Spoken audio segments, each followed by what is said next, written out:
Welcome to Japanatron. Hello and welcome to Japanatron. My name is Dave Pavlina, and Japanatron is a podcast all about life in Japan and Japanese culture. Whew, getting fast at that. It kind of sounds almost like the Micro Machines guy. Do you remember that guy? Anyone? Bueller? Anyone?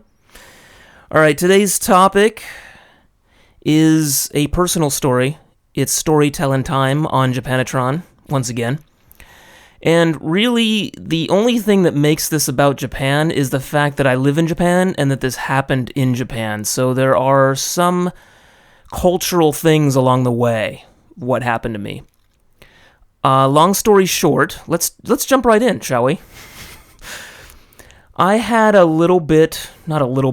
fairly serious medical emergency situation recently.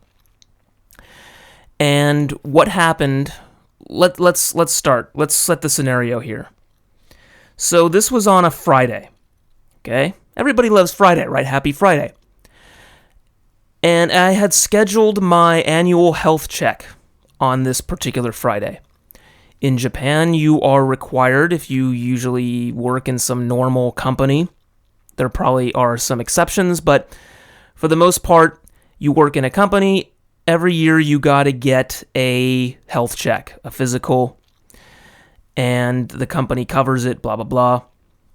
It's their whole socialist medicine thing. Now, what I like to do is I always like to schedule this on a Friday afternoon. And the idea here is to do it as late as possible in the afternoon that the clinic offers. And it's around like 1:30 or so. By the time I finish, there's like an hour and a half, maybe 2 hours left in the workday. Why go back to work, right? Just, by the time you get back to the office from the clinic, the workday is essentially over, right? So I schedule it late on a Friday, as late as possible, and then just sort of call it a day. And my office doesn't seem to have a problem with this so far. I don't really bring it up. But do I go back to work after a late afternoon health check? No, I do not. Okay. Am I a lazy American? Possibly. Yeah, you can accuse me of whatever, but fine. So, okay, I go to my health check on a Friday afternoon. Now, I've had the same health check for several years now. So I was used to the whole rigmarole. So no problem, I go through this. Now, of course, I don't eat all day. You're supposed to fast, right? It's a physical. That's the way it is. So I hadn't eaten. And I will get back to these little factors because they all added up to, I think, combine and cause my medical emergency situation that happened soon after this. I only was drinking water all day, so I go to the health check, I get my blood test, and the thing always builds up to the barium test. And if anyone knows the barium test, nobody likes this thing. You drink this chalky shake, this barium shake, really heavy, chalky thing. And it's got this kind of soda in it that makes you want to burp, but they tell you can't burp. And they take this stomach x-ray, and it's like, it's putting you upside down, and, it's shaking you all over the place. And it's a big pain in the ass. It's kind of hard to explain, but it's not a very pleasant test. Now, I had done this several years before, many times, so this was probably about my fifth time, so I was not new to this experience. However, after the barium test, okay, so they give you laxatives after the barium to pass the barium. For some reason, after the barium test, I just felt nauseous. Not extremely nauseous in the sense that I didn't have an appetite. Normally, after the health check, I will eat a large lunch because I've been starving myself all day. I have quite an appetite, right? For some reason this year, after the barium, I just did not have an appetite. And this was kind of a bummer because across the street from the clinic, believe it or not, is a McDonald's. Now, it seems kind of funny to gorge on a Big Mac supersized meal after a physical. However, here's my argument on this. I've been starving myself all day. I didn't eat breakfast, I didn't eat lunch. So I'm having a late lunch now. Why not? Why can't I have a 3,000 calorie Big Mac meal, right? With a shake and all that. However, this year was different. It was unique. I tried to eat. I got some like Soy Joy, those little like granola bar things. I just could not eat. So I went shopping instead. I just walked around Akihabara. It was getting around time to go home, and I was feeling more nauseous, kind of dizzy, almost like I was kind of like gagging, ugh, just like the need to throw up. And I had to take it real slow going home. I was going, because this was around rush hour, so it was pretty much standing room only on the train. So I was standing, and the shaking of the train, the motion of the train was getting me even more nauseous, and I did not want to chuck on the train. Very embarrassing. So I would get off at the station, sit down, maybe drink something, take it easy, and then give myself a few minutes, and then the next train or so comes around, get up on that one. One station over, get off again. So I was just doing this station by station thing. I really wanted to sit. However, as a white guy, well, white doesn't really have anything to do with it, but as a guy, I'm not old. I can't ask an old person to give up their seat for me, or a pregnant woman. Hey, pregnant woman, I don't feel so well. Can you give up your seat for me? So I can't ask someone to give up their seat for me, right? I was not going to do that. And a side note also, I'm always very, very sensitive about what Japanese people think about foreigners. And I don't want to be the foreigner that chucks on the train or is an asshole and asks the pregnant woman to give up their seat. Not that our image is really all that great. It's not it's not all that great of an image, but I don't want to ruin it even further. So I'm sitting, taking it easy, station by station, and I was really considering getting a taxi. I was like, man, should I just taxi it all the way home? That would just, that would take, maybe I should just get a taxi to a hospital. How bad is this? So I was feeling kind of nauseous. The problem with the taxi was I'd be stuck. I'd be sitting in the taxi, and if the motion of the taxi was getting me sick, I would probably chuck in the taxi. And it's not easy to get out of a taxi, whereas with the train, I'm like, oh, just a few more seconds, I'm at the next station. And I can get out at the station, the motion stops, and I can do it station by station like that. A taxi, I'm stuck. And I wasn't about to ruin, again, the image of the foreigner. I didn't want to be the foreigner that's going to chuck in this taxi driver's taxi, because they are pretty clean. So the other thing is, it was a summer day, so I was sweating and it was hot. That wasn't helping either. And this was making my nausea even worse. So my thought was I got some stomach bug from the physical, probably the barium, some bad batch of barium. Who knows? It took away my appetite, and now I was nauseous. And I was I was drinking some sports drinks, drinking water, trying to stay hydrated, because I know that when you get a stomach bug, you get the diarrhea, you get the nausea, and you got to stay hydrated. Okay, so I was making that a priority. Finally, I got home. I got to my station. The walk back home was actually not too bad. I took it easy, and the walk was fine. What was really making me more nauseous was the motion of the train. So finally, when I was at my home station, that was over. I finally got home. Okay, and it was not getting any better. As you might have guessed, I was still nauseous. I hadn't thrown up yet, but I had diarrhea, I had no appetite, and I was not in good condition. Amazingly, I went to bed, fell asleep, woke up maybe around 2:33 in the morning, still very nauseous, getting worse, sweating, dizzy. I'm trying to stay hydrated. I give those Soy Joy bars, another shot, just cannot eat them. And this was probably around maybe 5, 6 a.m., probably around 6 a.m. Saturday morning, okay? I'm just hanging out by the toilet, liquids coming out of me, still hadn't really thrown up. I walk over to the clinic that is literally like right next to my house. It's like a 1 or 2 minute walk. I knew they weren't open, of course, but I wanted to look to see what time they did open because I'm like, man, I need something. This is killing me. I need some help. And they open at 9. So I got maybe around 3 hours left. And I'm like, oh my God, I gotta make this 3 hours to kill. The fuck am I gonna do? So I'm just hanging out in the toilet room, just sort of sitting down on the floor, and I'm sort of dry heaving, which is hell on earth, as anyone who's dry heaved can attest to.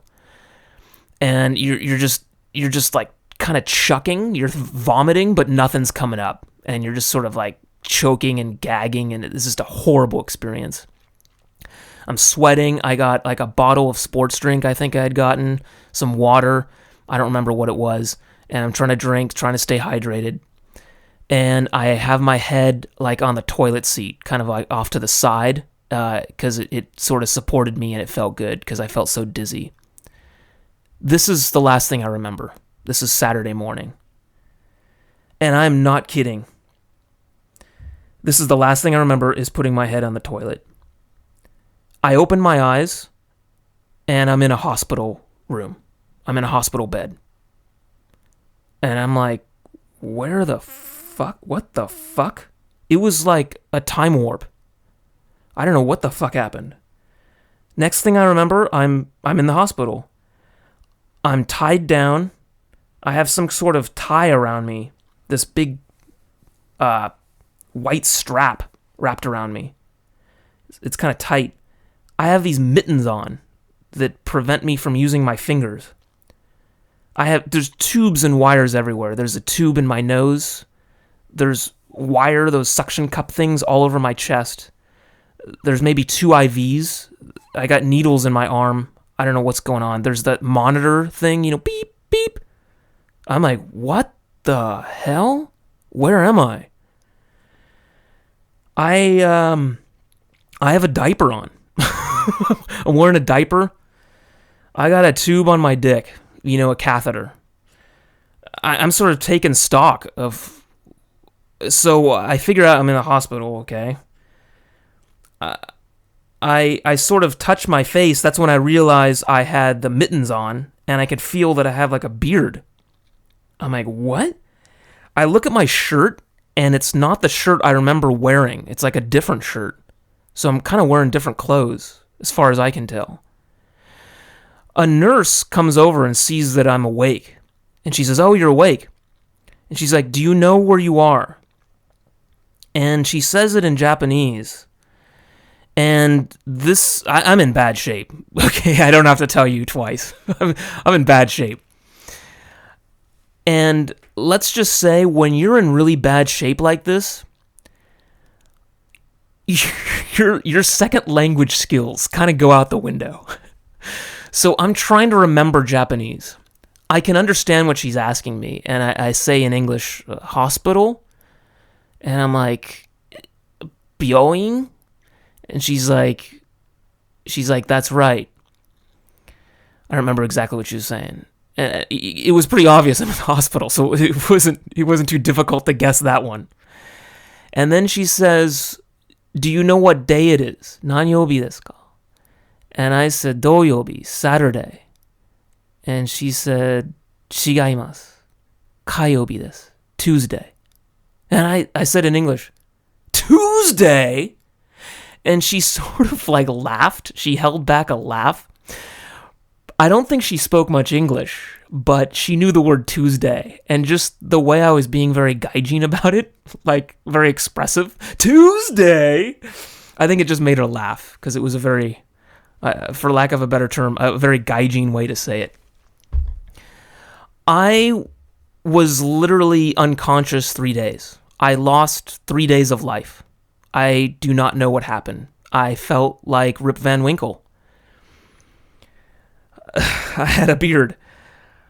Apparently, so in these 3 days, I'm relying on what my wife, my daughter, the nurses, the doctors at the hospital tell me about what I did. I was on autopilot. I was not unconscious the entire 3 days. I did wake up on occasion, according to them. However, I have zero memories of any of this. According to my wife, we talked on Monday. I really have almost no memories of Monday. There's a few, like a dream that you're really struggling to remember. You can't really remember this dream. It's pretty much lost for all intents and purposes. And you're just really struggling to remember this dream, and I cannot remember it. And I mean, Saturday, Sunday, those are totally gone. Monday, I have these like weird visions. People tell me I did this, I said this and that, and I just have to believe it. And it's weird. It's like I take their word for it and I sort of fill it in. It's a dream you can't remember, and it's scary. I lost 3 days of my life are just missing. Here's what happened, according to the stories I heard from other people, to fill in the 3 days. Because now we're at Tuesday already. Saturday morning around 6 a.m., that's the last part I remember. According to my wife, 7 a.m., she heard a yell and then a loud thump on the wood floor right by the toilet room. I don't remember yelling, but apparently I did. Again, autopilot. Like, boom! And then that's it. She came over to see what the fuck's going on Saturday morning. Now, fortunately for me, I got lucky in a lot of respects. This was Saturday at 7 a.m., not 2 a.m. If this had happened at 2 a.m., she'd have been fast asleep. My wife is a pretty heavy sleeper, and I could have been unconscious on the floor for hours. But she found me fairly quickly because she heard this yell and this thump because it was 7 a.m. She wasn't like in a very, very deep sleep, of course. She came over, and I'm out. Like Mike Tyson punch out, knocked out. Little Mac had a hard time. I'm completely unconscious. She slaps me. Wake up, wake up, wake up. Nothing. I'm breathing, heart beating, but I am out. Drunk. I don't know, totally unconscious. She calls 119, which is 911 in Japan, as many know. Ambulance. Okay. Ambulance comes. Bunch of paramedics. I have no memory of this, of course. Paramedics come, nee, ambulance, whole thing. They got the stretcher. They slap me again. They try to revive me. Daijoubu desu ka? No, I'm out. According to my wife, I'm totally unconscious. I'm sort of shaking at times, and she said literally, I'm extremely tight. You are so tight. Every muscle was just contracted, super tight. I also embarrassingly had wet my pants. I of course don't remember that. I wet my pants. Fortunately, I did not soil myself. That I'm happy about. I wet my pants though. Not responding at all. Paramedics are like, Daijoubu desu ka? I have a pulse, my heart's beating, and I'm breathing. They didn't know what the hell it was, so they put me on the stretcher and they take me to the hospital. Of course, don't remember any of this. According to the doctors, I'm having seizures. I wake up at times, and I'm saying stuff like, where am I? Where am I? I don't belong here. I don't remember any of this. No memory of any of this. Once again, autopilot. This is creepy, man. I didn't even know this stuff could happen. They said they had to sedate me, which probably explains why I was out so long. They had to keep me sedated because I was having seizures, and that also explains why they had to tie me down and they had to put those special mittens on me. They had some like equipment that was for crazy people. They were busting out the crazy people. Now, I was really embarrassed about this because, like I said earlier in this podcast, I'm very sensitive about the image of the foreigner. And this is not helping. Crazy seizures and them having to sedate me and tie me down. Here, tie him down. According to my wife, the doctor said it took like 5 people to hold me down and tie me down. No memory of any of this. They told me later I was a different person. Very embarrassing. Now, you're probably wondering, what the hell was it? Right? Maybe that's the question on your mind. What the hell was it? Now, in true David fashion, it's not something simple like a heart attack or a stroke. Nothing easily explained, nothing common that everyone is familiar with. No. The condition is known as, and I hope I'm pronouncing this correctly, because I'm not a very smart man. It's called hyponatremia. I hope I pronounced that right. In Japanese, it's te natorium kesho, which literally translates, I like the Japanese because hyponatremia doesn't tell you much, because what is that, Latin, Greek? I don't know. But in the Japanese version, the kanji tells you, te means low, natorium means sodium, kesho means blood. Low sodium blood. And that's exactly what hyponatremia is. In your blood, you have sodium, which is an extremely, apparently, I learned this, extremely important electrolyte. And the normal level is 135 to 145. And in certain circumstances, this condition is common amongst marathon runners. You're running a marathon, you don't really eat much, you're drinking a lot of water, you're drinking too much water, you sweat a lot, and you lose your sodium in your blood, and you don't replace it. Maybe you don't drink. This is why they say you should drink, you should actually eat while you're doing a marathon, and you should, importantly, also drink sports drinks like Gatorade. In Japan, stuff like Pocari Sweat, Aquarius, blah, blah, blah. So all those things on Friday, apparently, this is my guess, and this is the doctor's guess, had combined. Not eating, the health check with the barium that made me nauseous, maybe the laxatives, I was drinking water, not eating. I didn't eat after the health check, and I thought I was sweating because it was hot that day when I was shopping. And especially the fact I think I did not eat after the health check. I think that really screwed me over. That was the major thing that was different about this year, was the nausea after the barium and not eating after the health check. All of that combined. And it was a fairly severe case, as you might have guessed. Normally, a mild case of hyponatremia is you don't pass out. And you don't pass out, you don't faint and are unconscious for 3 days. In a severe case, anything severe is considered anything lower than 120 of a sodium level in your blood of 120. 135 to 145 is normal. Anything below 120 is severe. My level in the hospital, when I was admitted to the hospital, was 117, which is a emergency room, immediate medical attention situation. That's what it was.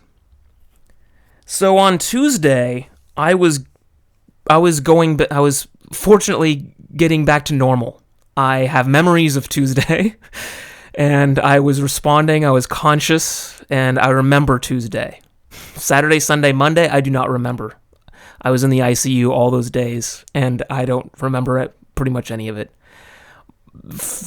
Monday, a few weird memories. I have these really embarrassing memories. I remember people kept telling me I kept asking to raise the bed, and I kind of have memories of that. The nurses were saying, yeah, you kept asking to raise up the bed. And I kind of have memories of that.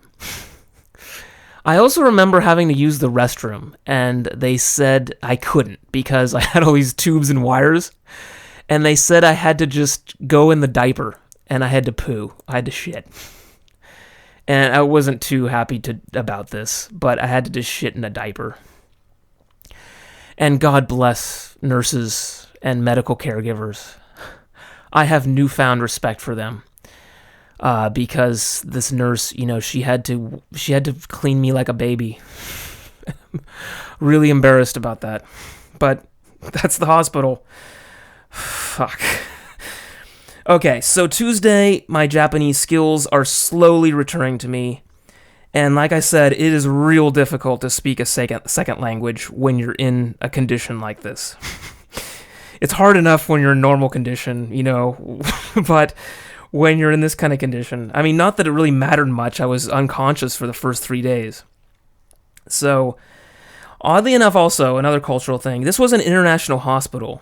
And oddly enough, most doctors and staff did not speak English. Now, I'm not going to be a dick about this, because this is Japan, and I really want to avoid being the pretentious American. Oh, I'm American, you must speak English with me. I'm an important American, you have to speak English. I demand English service wherever I go, because I'm American.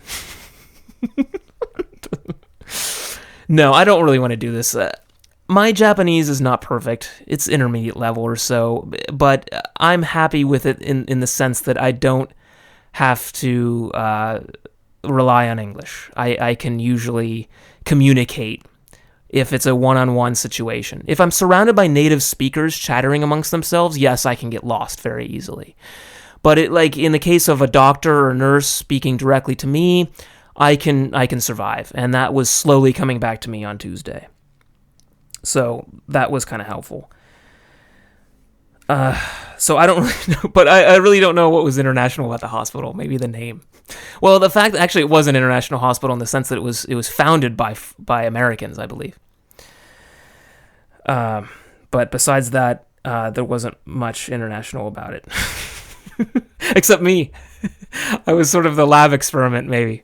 So I was trying to be on my best behavior, speaking Japanese, and I was getting back to my old Genki self. Okay, so on Tuesday, I was transferred to a normal hospital room. And I was wheelchaired over, and they gave me a CAT scan. And this made me nervous. Why are you giving me a CAT scan? Well, one of the major side effects of severe hyponatremia is brain damage, which explains why I had no memories for the last 3 days.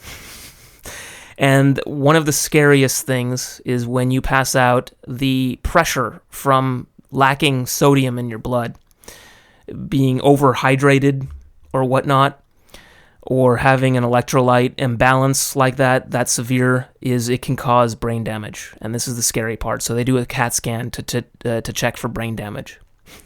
Now, like I said, I'm not a very smart man, so this was really fucking scaring me because, I can't afford to lose any more brain cells.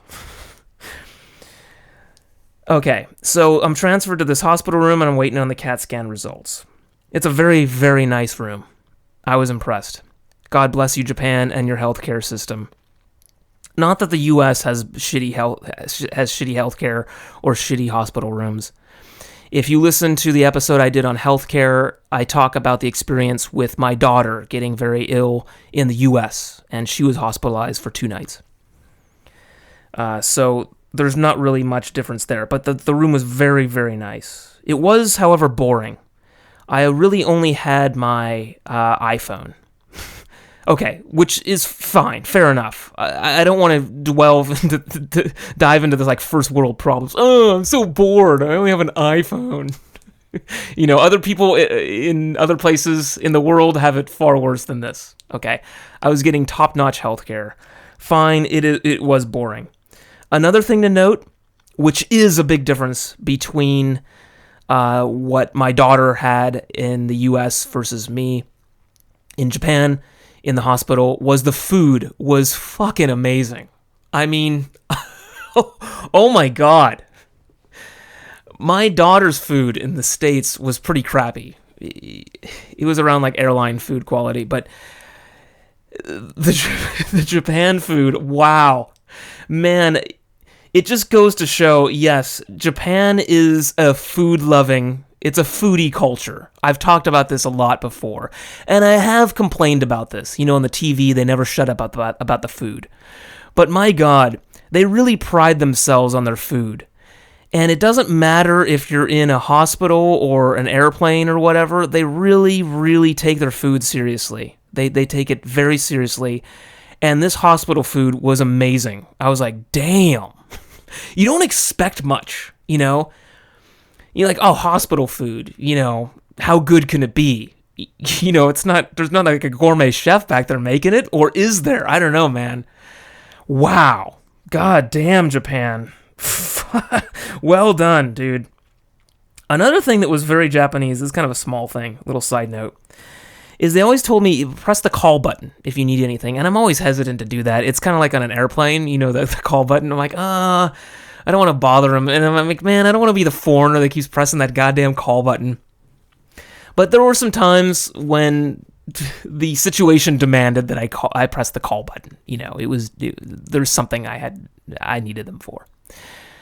And when you press the call button, it plays like music. You hear it out in the hallway where the nurse station is, like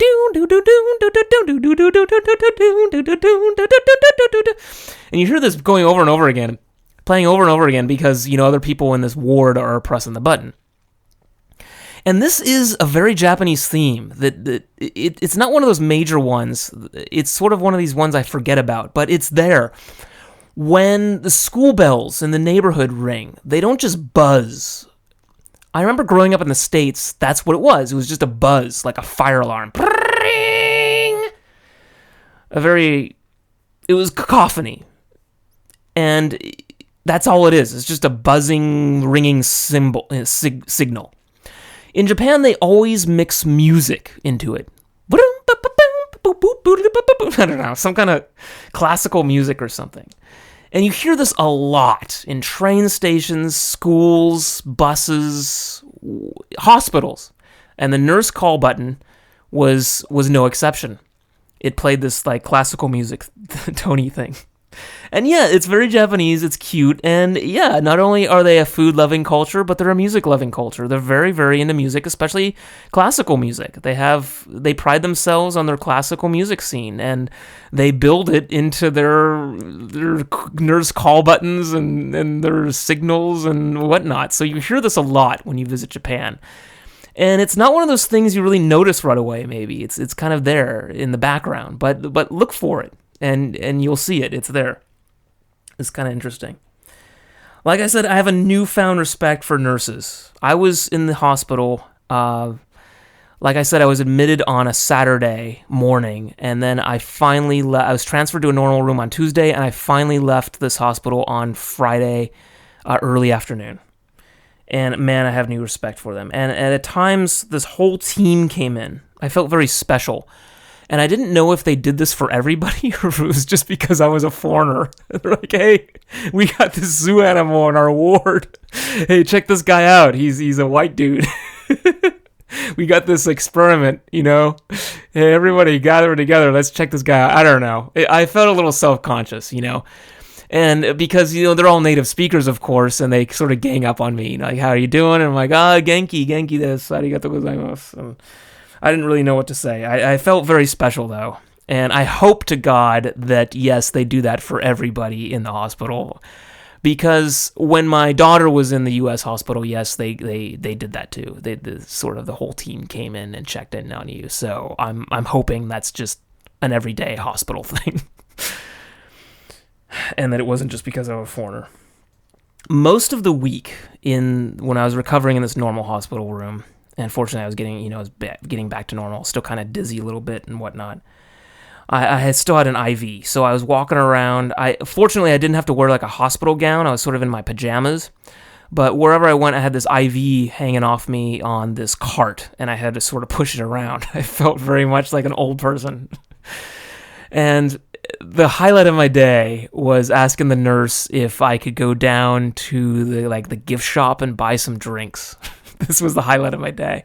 We went in the elevator together, and the nurses had to escort me anywhere and everywhere. Other than that, it was kind of like prison. I had to stay in that hospital room because of the IV, and I also had this monitor thing that was checking my blood oxygen level.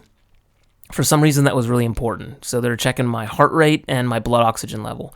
They also were taking a lot of blood tests to check how my sodium level was recovering. Now, the reason why I had to be in the hospital so long, a full week, was they can't just dump a whole bunch of sodium into your blood. They have to restore it very, very gradually. And at first I thought, a week? Because they said, you're going to be here till Friday. I'm like, oh my God. And I thought, man, is that a Japan thing? Because in the US, they'd probably just give me like a salt lick, some salt tablets. Here, suck on these Alka-Seltzers and get out of here. I don't know. And send me home. And I thought, oh man, you Japanese, you guys always fail on the side of safety, making me stay here for a week. I don't need to stay here a week. I didn't say that, of course, but apparently, and I don't know, I didn't have a U.S. doctor to ask about this. Maybe I should.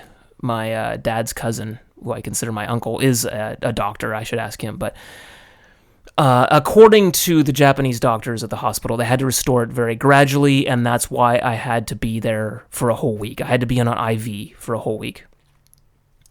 So I was just surfing the web on my iPhone, reading Wikipedia about hyponatremia, this whole thing, learning about it, catching up on work emails, whatnot, emailing coworkers about it. And finally, I got through the week, and I was discharged on a Friday.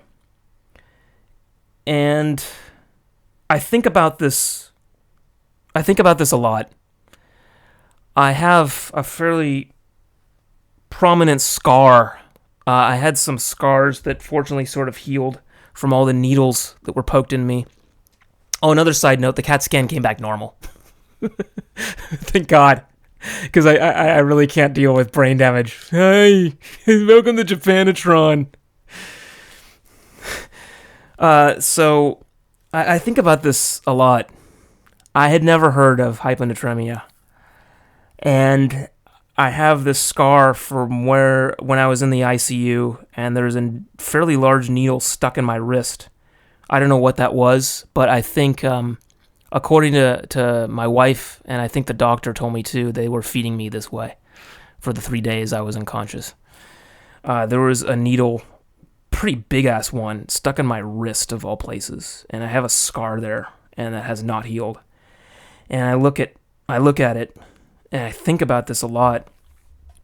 It really had a profound impact on me. I mean, what if... I unfortunately, and you might have gathered this from other episodes, and I'm working on this, I'm sorry. I can be cynical at times, and I'm sorry about that, but I often have a very cynical impression of society and whatnot. I walk to and from work in a very, very large city, and large cities suffer from that kind of coldness, that antipathy for your fellow human being. In the morning and evening rush hours, it's just everyone's face is buried in a smartphone, chasing Pokemon. Someone could be hurt or almost die or whatnot, and everyone's just fucking, or getting robbed or raped or whatever, and everyone's just fucking trying to find Pokemon. And, I don't know, I look at this scar on my wrist, I think about this whole incident and how lucky I got. And I hate to be cynical about it, but what if I was somewhere else when I collapsed? What if I didn't make it home? What if I was at the train station and I collapsed? Hopefully a JR staff would have called an ambulance. I don't know. What if I was on the street and just collapsed? They think, oh, drunk foreigner. Let him sleep it off. And I collapsed. I don't know. Would anyone even notice? Would someone look up from their phone, stop fucking playing Pokemon Go and help? I don't know. I hate to say it, I have a very cynical view living in this big city. And this is not a Tokyo thing. I've said this before. It's a big city thing. It's just that big city coldness. And that's really what I miss the most about living in the countryside, was there was this kind of warmth of living in a smaller town. You feel closer to other people because they're more of your neighbor. There's fewer people. you see these same people more and more often every day, whereas in such a big city of 13.5 million, you don't remember the same faces, you don't see the same people, and it just brews this sort of coldness. And I don't know, I got very lucky. I was at home. My wife was there. She heard me fall and yell, and she called an ambulance. What if I was home alone? What if I was on the street? This could have gone many different ways. What if I lived alone? I don't know, what if I wasn't married? According to the doctors, this requires immediate medical attention. It can be death. Which scares the shit out of me because I'm not that old. I just had my health check, and believe it or not, interesting side note, I got my health check results back later, and it was totally normal. You believe that shit? I'd never heard of this situation.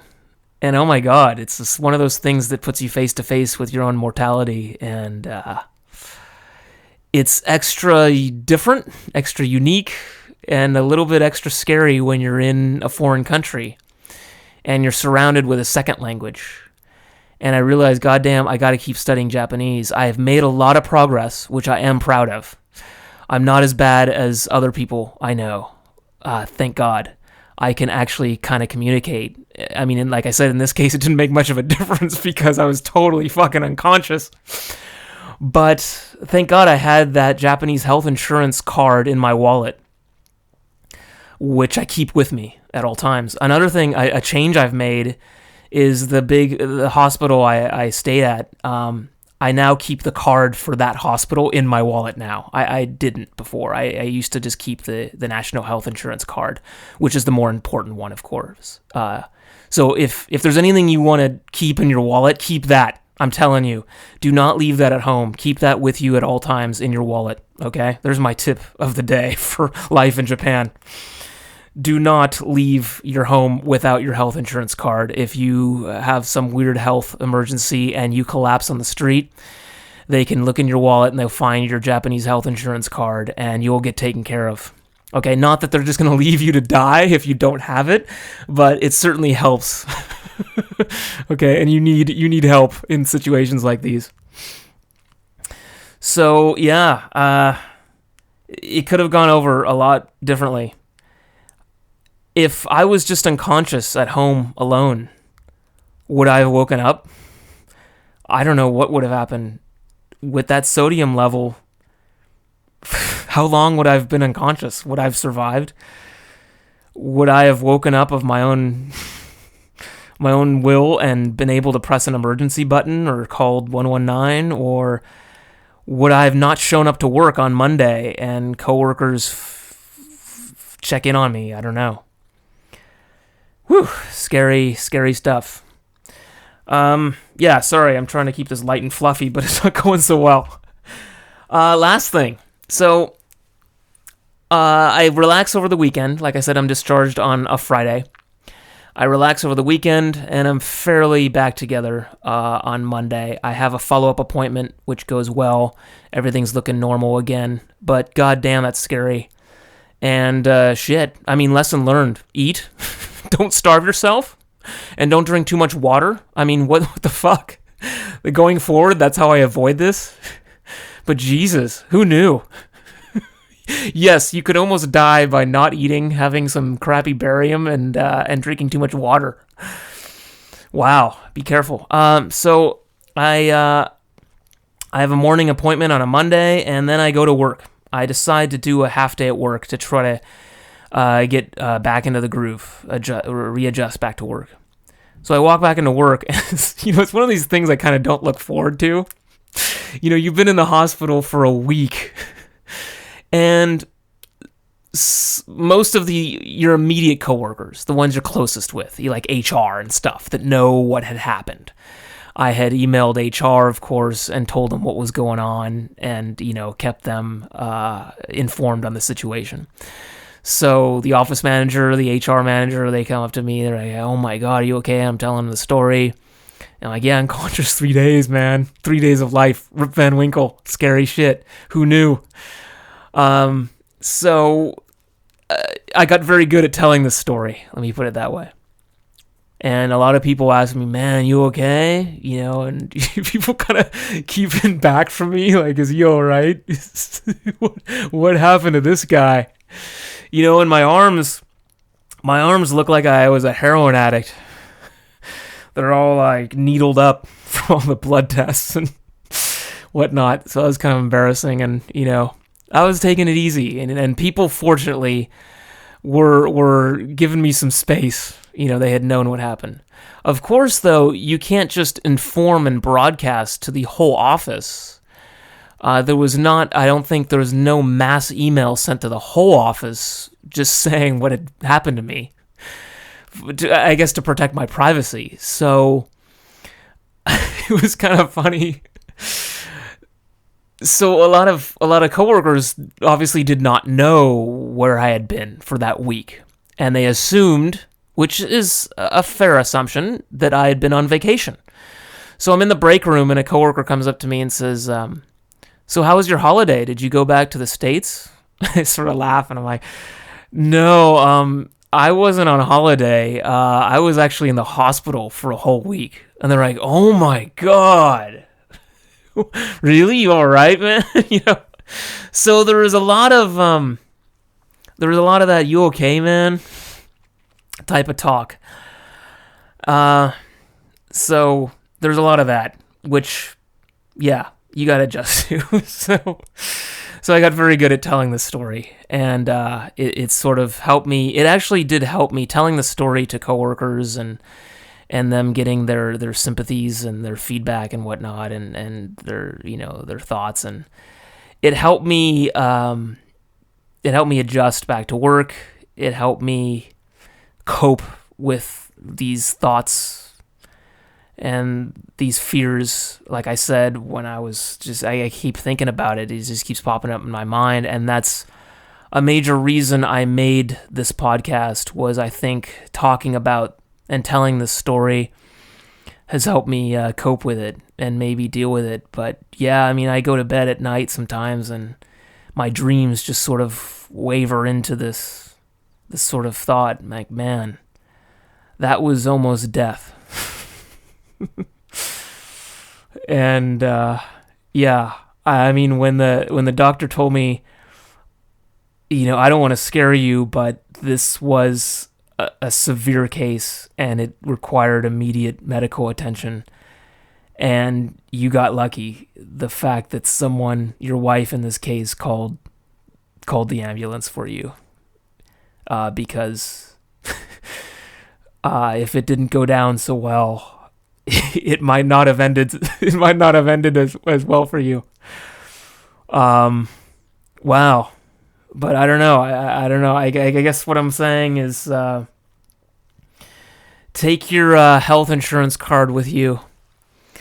Don't drink too much water if you do a marathon. Eat good meals. Think about your health a lot, because health is the most valuable thing. And yeah, love your neighbor, because you might rely on your neighbor to the one playing Pokemon on the train. You might rely on some stranger to call the ambulance for you someday. Well, with that note, I don't know how else to end this on a happy note. Sorry about that. But I hope you enjoyed my story. And I don't know, maybe you have an experience with hyponatremia too. Please let me know. I'd love to share. Maybe I should start like a support group. Victims of hyponatremia in Japan. .com. Some kind of forum we can discuss about our cases with hyponatremia in Japan. Te natorium kesho. There's your word of the day. All right, take it easy, man. Eat a good meal. Watch your sodium level, you know. And it is funny, my parents were telling me, how could you have low sodium in Japan? I mean, If anything, Japanese food is known for being so goddamn salty, with the soy sauce, the fish, the ramen, you name it, they load their food with salt, and they do. And how the fuck did that happen? I mean, yes, I do drink too much water, I admit it, but I don't know, maybe now I should keep like a bottle of soy sauce next to me and chug that. I have been making some changes and drinking sports drinks a lot more often. That is really what the doctor told me. Instead of chugging water all the time, mix in some sport drinks, because that'll help you a lot with the electrolyte levels. So there's my other advice. Sports drinks. Sports drinks! Da-da-da! Pocari Sweat and Aquarius. Yeah, sponsored by.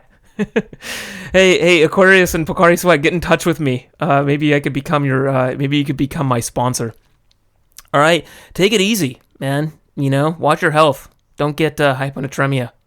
Take it easy out there. All right, I hope you enjoyed this episode. You could follow me on my website, Japanatron.com. That'll take you to the podcast section of my main site, which is mondaiji.com. And I got all my links there, the Twitter, the YouTube, the iTunes, all that stuff. All right, take it easy. Toodles. Welcome to Japanatron. You have received this transmission from the Comedy Podcast Network. For more shows, visit comedypodcastnetwork.com.